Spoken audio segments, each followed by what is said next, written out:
Komets Corner is presented by Lee's Famous Recipe.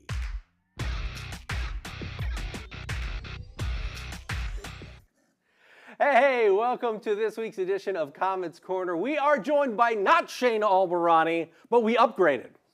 David Franke, co-owner of the Komets and general manager, joining us now to talk some Komets hockey. Big road trip. You obviously planned this perfectly because the Komets go and win 3 games, and then you get to join us on a Monday. Yeah, it's better than losing 4 in a row than coming out here. But no, it's a good weekend for us. We flew the team over on Wednesday, wanted to put them in the best position they could be to play the games and win the games, and it all worked out good for us. They'll fly back this afternoon from KC and then bus up to Fort Wayne, and next Friday night we got Toledo. Was it Kevin Ryder's driving them? I don't think so. No, okay. I thought it was Kevin St. Pierre. Kevin St. Pierre, wrong Kevin. Yeah. Wrong Kevin. Kevin St. Pierre, but what happened though, they had a big snowstorm over there last week, and his big sleeper bus froze on him, froze up. So he had a contract out with another company, so I didn't talk to him about it, but I don't think he drove the team. This other guy did with the other company. So unfortunately, we couldn't take his equipment. Well, hopefully for the future then, maybe. Maybe, you never know. Down the road. Well, before we talk about the future, I want to talk about the past. Let's talk about the Komets and the Franke family. Back in 1990, in that summer, you guys purchased the franchise and make sure that the Komets stayed in Fort Wayne. Tell me a little bit about how that all went down and what was that process like. Like, I have one brother. I can't imagine having 4 other brothers and being able to agree on something like that. Well, I had worked for David Welker 2 years before we bought the team. I worked for him for 1 season. I think it was 88, 89. And then I worked at WoWo with Michael 89, 90. And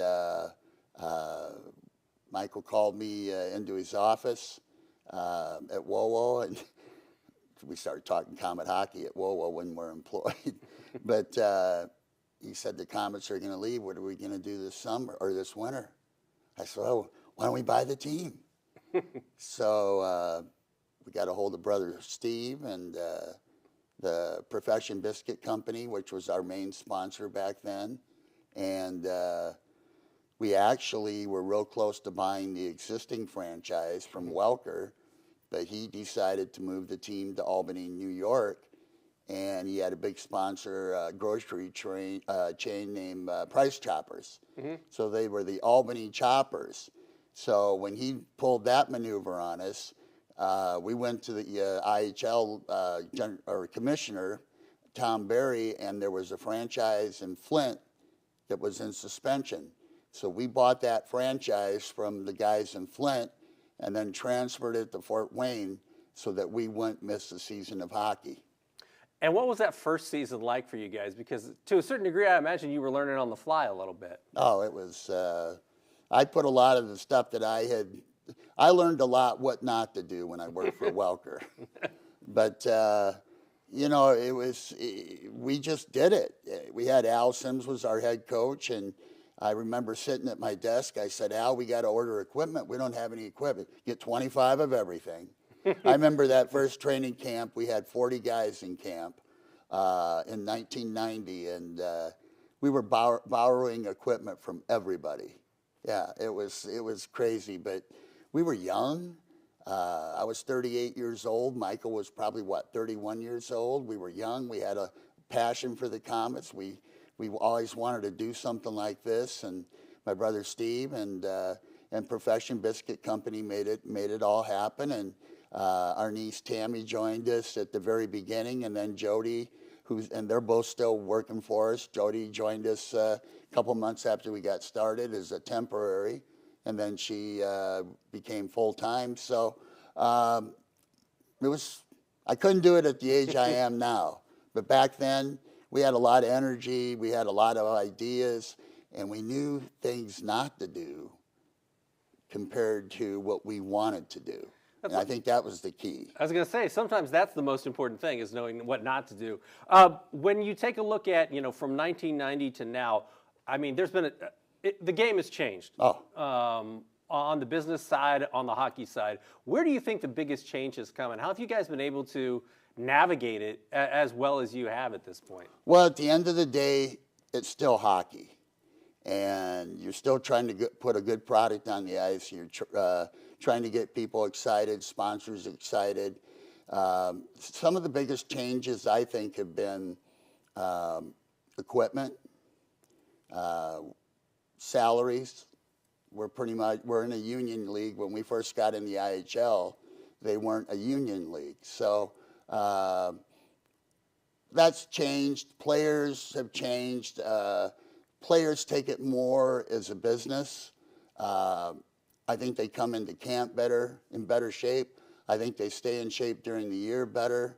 There's a lot of changes, like I said, equipment from sticks to skates to gloves, everything, helmets. That's been a big change, but still, it's hockey, and that hasn't changed.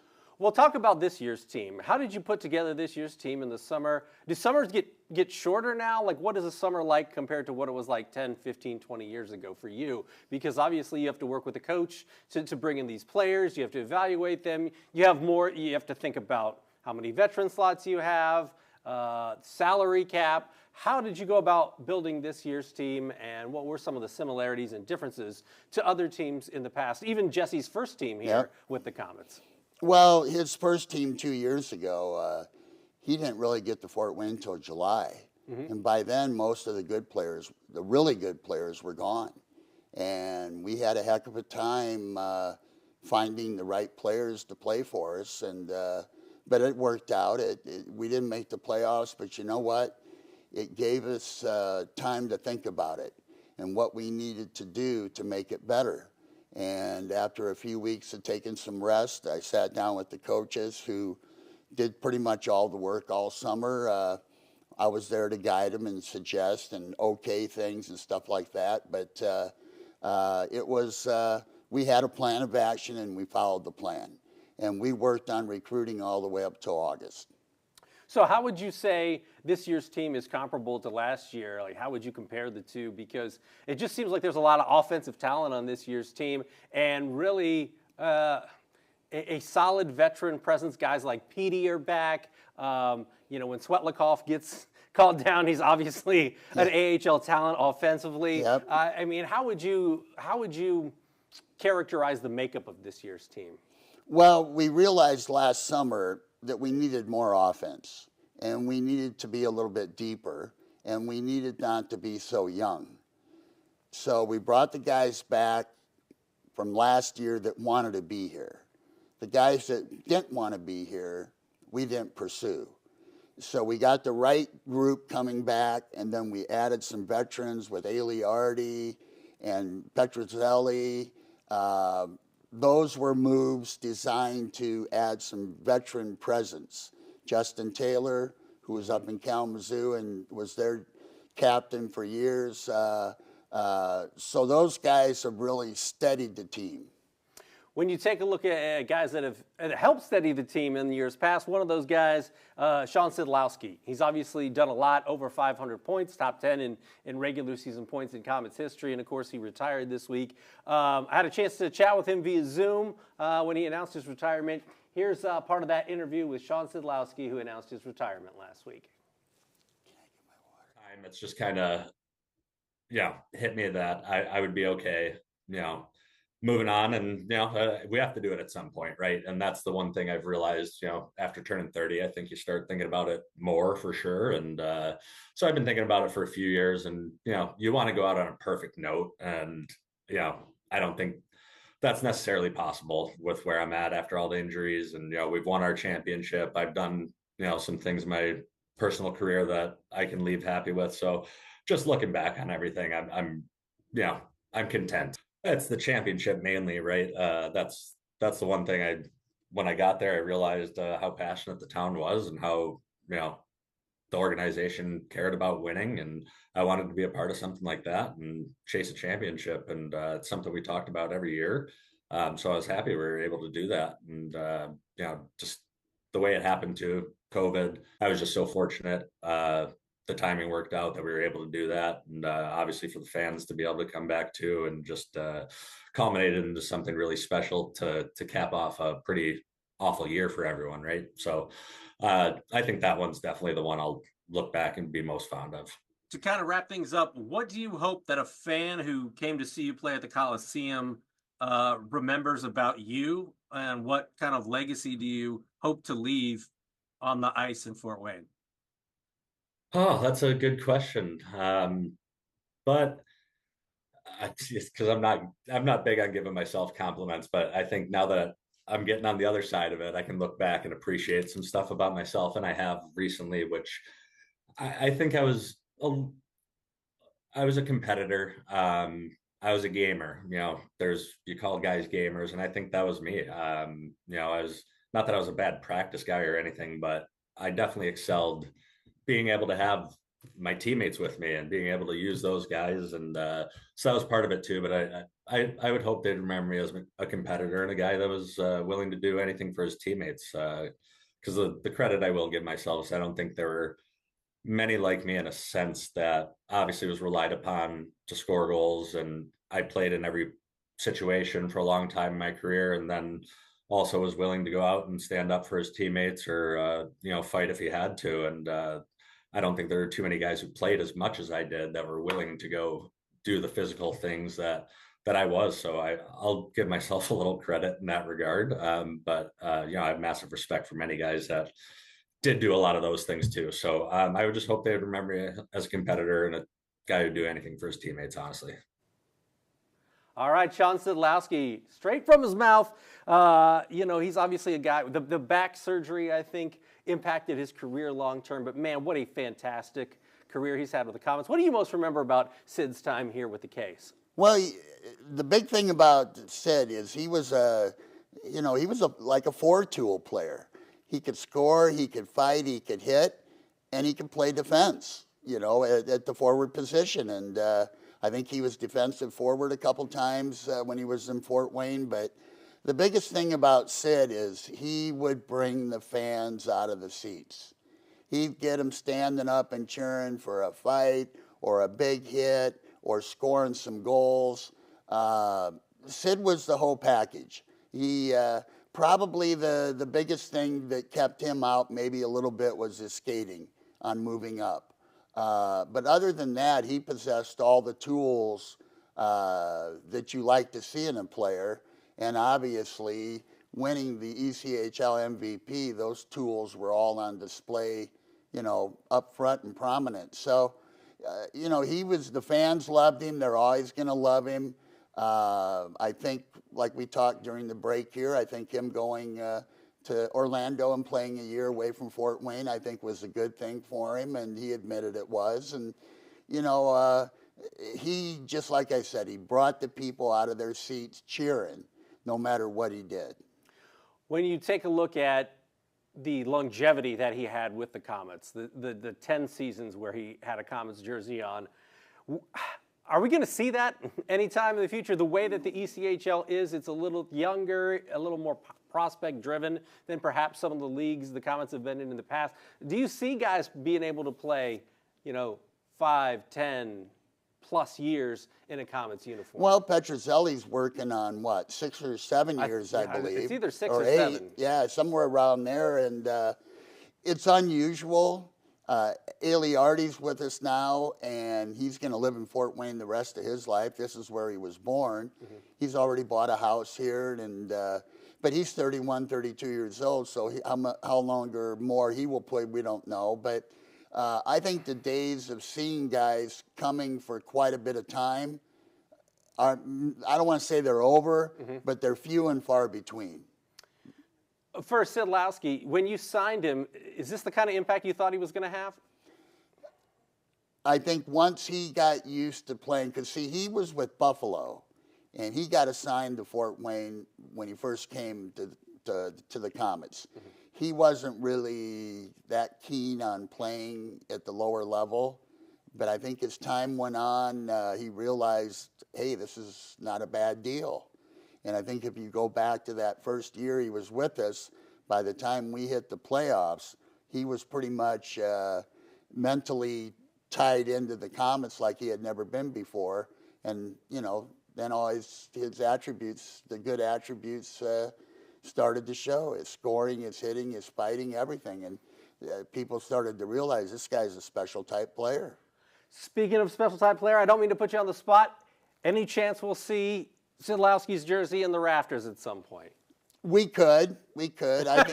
I think he's for sure for the Hall of Fame. If you look at his numbers, they're very similar to some guys ahead of him that have their number retired. Yeah. But we'll give that a little bit of time, and but I think it's a possibility. I don't say no to anything, and you know, Sid, he's a big fan favorite. Yes, he is. Yes, he is. And, well, we're having some guys turning into fan favorites this season. You know, Jack Dugan obviously had a great season last year, team MVP. Let's take a look at some of the highlights from this past weekend as a big road trip out to Tulsa for games on Friday night and on Saturday, and then on Sunday at Wichita. You win all three. What's your big takeaway from this weekend? Because it started off great on Friday when you take a look at that third period comeback and overtime win on that Swetlikoff goal. Well, evidently the light switch went on. We didn't have a good first or second period in the first game in Tulsa, and I think the coach had to go in and challenge him a little bit. And Saturday was much better, even though we fell behind. Saturday was better, and then Sunday, I mean, the team got into Toledo or Wichita at 2 in the morning, and we had to play a game at 2 p.m. So we get into Wichita at 2 o'clock, and then 12 hours later we got to play a game, and we win and we get a shutout. Pretty decent weekend. Yeah. Connor Unger had a birthday yesterday, and so he shut him out yesterday on his birthday. 17 saves. Yeah, he's really come into his own lately. When you talk about Brochu and Unger, what really stands out to you about both of them? Because at times they've both been absolutely fantastic this season. Their work ethic, their competitiveness, their good nature, they're good people, but it's their competitive nature, and they're into it. They're young goalies. They want to show people that they can play. Neither one of them's a real big goalie. They're more on the smaller side.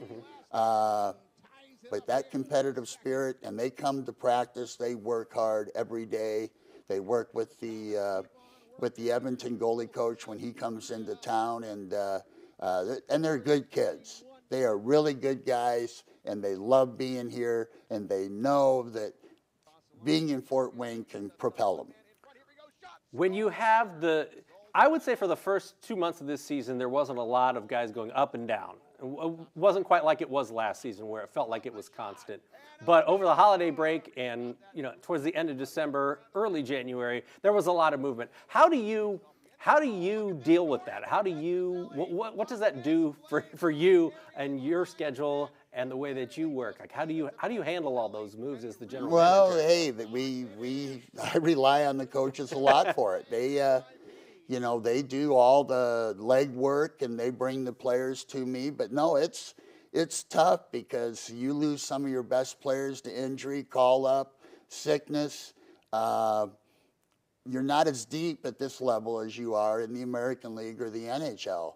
And we really have nowhere to get players from except the SPHL or guys that get released in our league. So it's a challenge. It can be a real challenge to figure out your lineup, but when we get the players back, we know we got a pretty good team, and I think it showed over the weekend. Yeah. Let's take a look at the ECHL standings if we could, because this week you see Toledo number 1 still. Iowa right there. They are number 2, 44 points, but they played one more game than the Komets, who are 3rd at 43, and then Bloomington, you know, in their inaugural season here, 4th, pretty solid for an expansion team.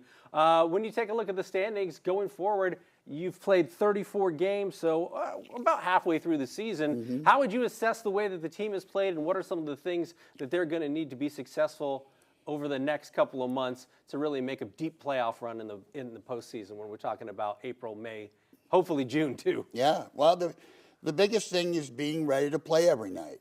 You know, the coaches can do so much. then it's on the players to make sure they've prepared themselves physically and mentally for the challenge. You know, we're kind of a league, and especially a team. We play a lot of our games on the weekend. Mm-hmm. We didn't have one Wednesday night game this year. We might have a couple next year, but we don't have any Wednesdays. So you practice during the week, and then you go at it like a barnstormer for Friday, Saturday, and Sunday. Mm-hmm. But that's the way minor hockey's going. You can't be successful if you got to play a lot of games in the middle of the week. So the league is becoming more of a weekend league. And let's take a look at the games for this upcoming weekend. You've got 2 games this weekend. I mean, you guys have played a ton of games since the holidays, so this is just a 2-game weekend. But both of the games are at home. Toledo, of course, we know about the Walleye, how good they've been this season, and the rivalry between the Cays and the Walleye. That'll be 7:30 on Friday night, and then on Saturday, you guys are home against the Maine Mariners. Yeah, first time we've ever played them. They're a long way away. That is not a quick trip by any means. I was talking to my older brother, Bill, who's 82, on my way over here, and he says, man, that Maine, that's a long way away. I said, sure is. It should be fun, though. Yeah, it should be. And when you take a look at a weekend like this, how nice is it for the guys finally to get to sleep in their own bed and maybe, after coming off this road trip, get a breather without a Sunday game? Well, I think that's huge. It'll be huge. They'll get in tonight about 8 o'clock, and they'll have the rest of the week to get ready. And we know who we're playing this weekend, especially with Toledo. We didn't play that well over their last game, and we think we can skate with them. We think we can play with them, and if we have our full lineup, I think Friday night will be a great game. Should be a great game of hockey. I don't think you would have any reason not to be able to be up and ready to go for that game. All right, we appreciate the time. I'm going to let you go.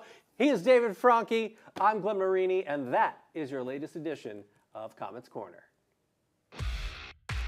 Komets Corner is presented by Lee's Famous Recipe.